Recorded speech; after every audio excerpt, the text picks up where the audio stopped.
I once again welcome all my students to their economics class. Last class we have started with the lesson Rural Development. Now we are going to take the lesson further. In the previous class we studied about rural credit and the various sources of rural credit, that were the non-institutional and the institutional sources of rural credit. Today's class we are going to take up another important aspect related to rural development, that is agricultural marketing. Now let me first explain you what is agricultural marketing. Once the harvest is ready, after the produce is ready, there is a process involved. A large number of activities are involved from the produce getting ready till the produce reaches the buyers or the consumers. Agricultural marketing involves all those activities involved from the point of time when the produce gets ready till it reaches the consumers or the buyers. Now what are the activities involved in between? There are many activities involved. Once the produce is procured, the processing of the produce has to be done. Then we need to package the produce, label the produce and categorize them on the basis of its quality. Then the surplus produce, which is not to be marketed immediately, has to be sent to the storage or the warehouses to be sold in future. So all these activities are included in agricultural marketing. So we can see that agricultural marketing means all activities that are taken up after the produce or the harvest is ready, like processing the produce, grading the produce on the basis of quality, packaging according to the preferences, and then storing till the future sale is done. So agricultural marketing involves activities in between moving an agricultural product from the farm to the ultimate consumer. Now we are going to deal with the various problems or the defects associated with agricultural marketing. So what are the problems that the farmer faces in the process of marketing their produce? Number one, inadequate warehouses. The number of storage facilities or the warehouses that we have are inadequate or insufficient. As such that the farmers are not able to stock up their produce in these storages till he wants them to sell it off in the market. Hence, he is under the pressure of selling off the produce instantly or immediately, irrespective of the price that is being offered in the market. So at times, even when the prices are low, maybe due to excess supply and less of demand, the farmer has no other option than to offer it to the market at a lower price because he does not have adequate storage facilities. Then we come to the next one, that is multiplicity of middlemen. There are large number of intermediaries or middlemen acting in between the farmer and the buyers who take a fair share of the profit without performing any productive economic activity. For example, the chain of middlemen who are there operating, who help the farmers to sell the produce to the ultimate buyers, in the process add their commissions and profit to the value of the produce, and by the time it reaches the ultimate buyer, it is highly priced. But the farmer does not get the benefit of this high price because it is being taken away by the intermediaries. So the second most important aspect is that there are a large number of middlemen, and in order to give the actual benefit to the farmers, these middlemen needs to be cut down. Then malpractice in the unregulated market.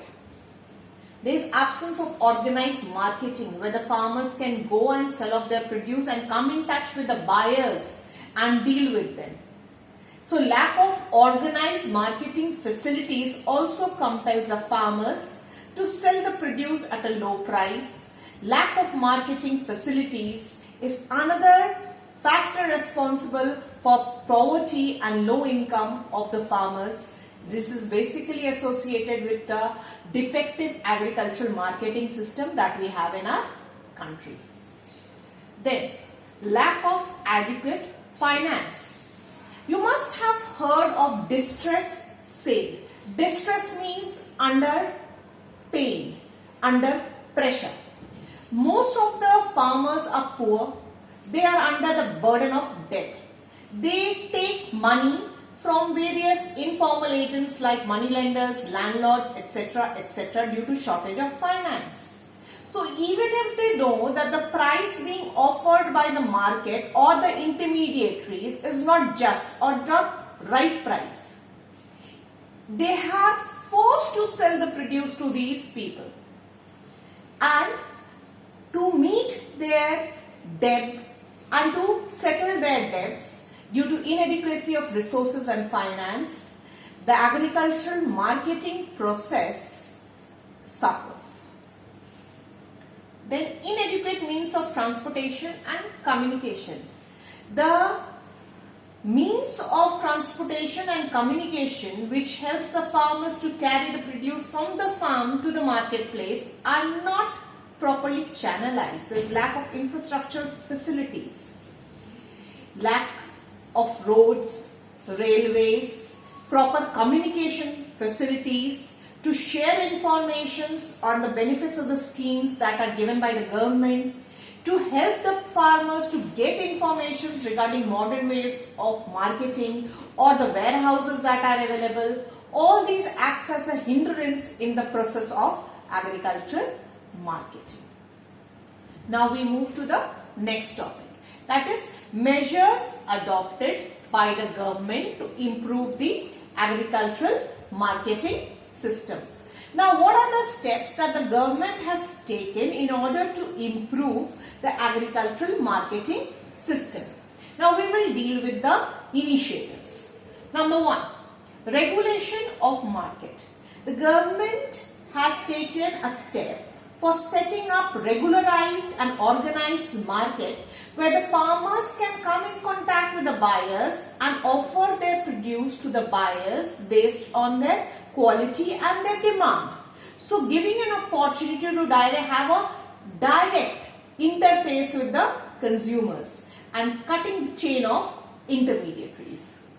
Next, cooperative agricultural marketing societies. Government has encouraged the farmers to form cooperative marketing societies where the farmers can come together and collectively bargain for the price of their produce. That increases the possibility of the farmers to fetch a more reasonable and a higher price for their produce, because now they don't deal one-to-one, but they collectively fix the rate of their produce with the consumers or with the dealers or the intermediaries, and they fetch a reasonable price for their produce. Provision of warehousing facilities. The government has also taken measures for setting up warehousing and storage facilities where the farmers can stock off their produce for a given period of time. If they feel that the price is too low, they will not offer the produce to the market and they would stock it in the warehouses and wait for a time period where the prices become reasonable or fair enough to be offered to the market, and they can have a gestation period to sell the produce and fetch higher price, and they are not under the compulsion of selling it immediately at a low price when the market prices have gone down. Similarly, if the prices are high at a particular point of time, that the farmers are benefited. How?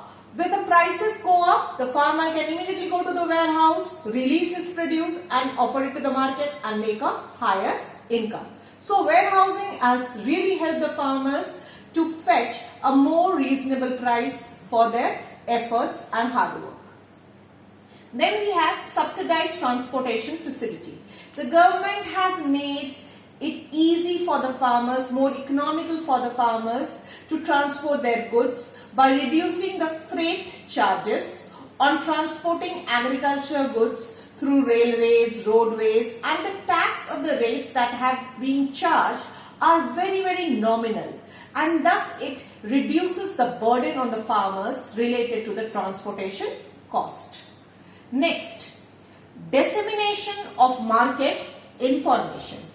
Now when you go for the market information, there should be a proper networking and communication between the schemes that are being launched, the price schemes, the policies for the welfare of the farmers. So the government has made it now more easy through print media, through electronic media to disseminate or spread information to the farmers. This is one step taken by the Prime Minister that has brought the farmers together and have made them more informative. This is a major step towards digitalization of the marketing strategies. Now we are still left with some of the measures taken up to boost up the marketing strategies and encourage and strengthen the agricultural marketing structure, which we would be dealing in the next class. So far you are expected to prepare your note topic wise, sub point wise, dealing with each of these points in detail in your fair copy, and make sure that the assignments are made in an organized way, in a proper way, dealing with each of these points. So make sure that you are regularly doing your homework and you are updated, and please don't miss out anything. For any queries, you can post your comments, which I can deal in the next class. Thank you and take care.